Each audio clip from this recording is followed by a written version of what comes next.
Okay, exploring music. How's it going? This is our first attempt at this, and it should be a fun one.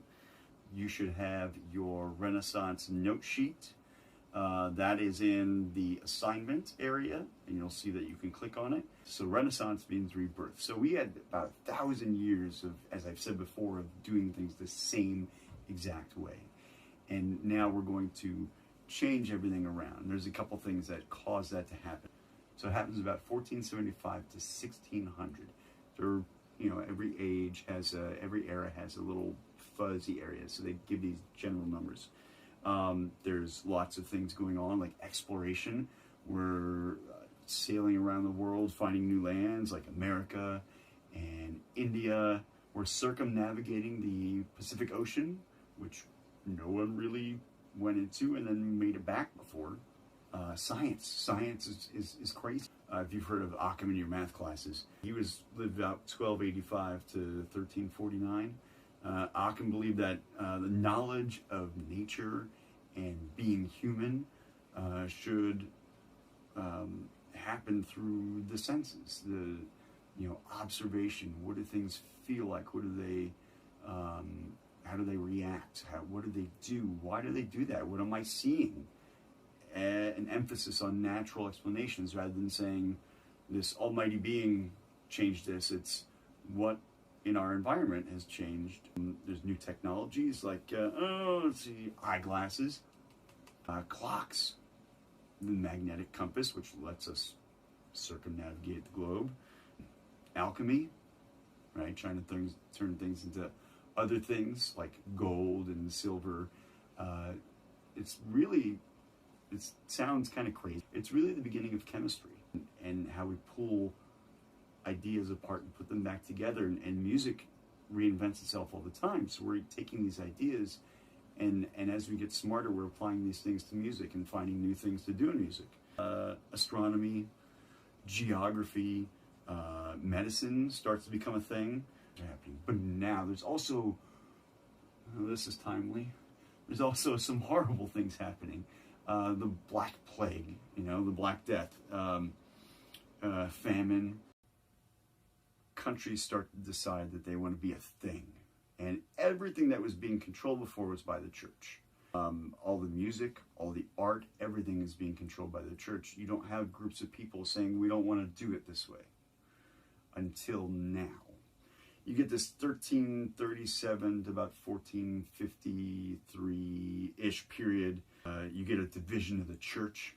The church splits with one pope in Rome, and then France decides, hey, we want our own pope. Yeah, they wanted a pope. They're like their very own. So most of the 14th century led to a lot of the criticism of the church and a lot of criticism of the music and the art that the church was producing. People wanted new things. It's been 1,000 years. King Philip IV, also known as King Philip the Fair. I wish people would call me that. Why does nobody call me King Philip? I mean, that's my name. They really didn't like him because he was engineering the election of the French Pope. He wanted to put somebody in that he knew do what he wanted. He wanted this Pope to be in France. During this time, the people under the Pope, the people who worked for the Pope, the priests and the bishops, this is a brand new thing. So you start putting in the people you want, and people become corrupt. So you have that whole church thing going on. Over here, science, okay? You have science and secularism. Now we start to shift into this humanism. Humanism comes from the Greeks. The Greeks are really the ones who create this idea of humanism. It influenced all their thinking. The idea is that we as humans experience the world. We need to figure out what that's about and how it affects us and how we affect it. The Byzantine scholars, they fled to Italy, right? And they took their ancient writings with them, learned Greek and translated all the Greek texts into Italian. The works of Plato, and all the histories of Greece come to Italy. Humanism is the study of the humanities, things that make us human, the things that create an environment to make us intelligent, to make us good thinkers.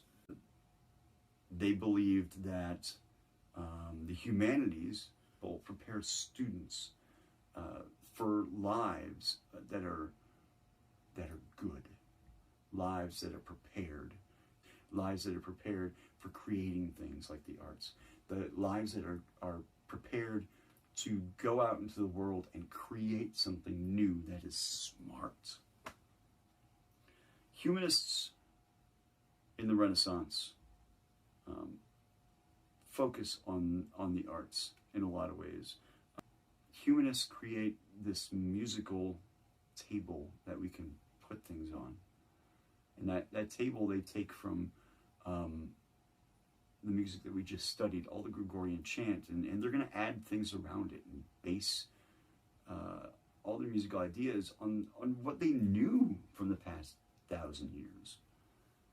It's a musical style that would appeal to the listener, because before then it was you went into a space and you worshipped, or you were focusing on something, so the music didn't have to be something as structured. It could just bring you into this mystical sense of things. That's why Gregorian chant was so helpful.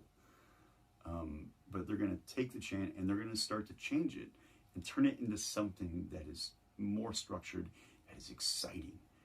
There's the idea of consonance as opposed to dissonance. Dissonance, something that clashes. So they're taking things and taking the jarring parts away and finding the beauty in putting sounds together.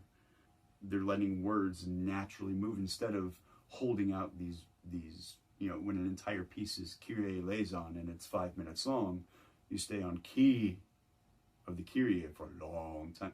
They wanted words to move like you were talking. They let the emotion of a piece finally come through. It's not all about getting from point A to point B to give you information.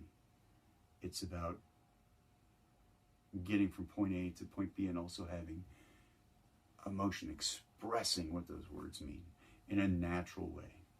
So the humanism is in the musicism. It became the same thing in a lot of different ways.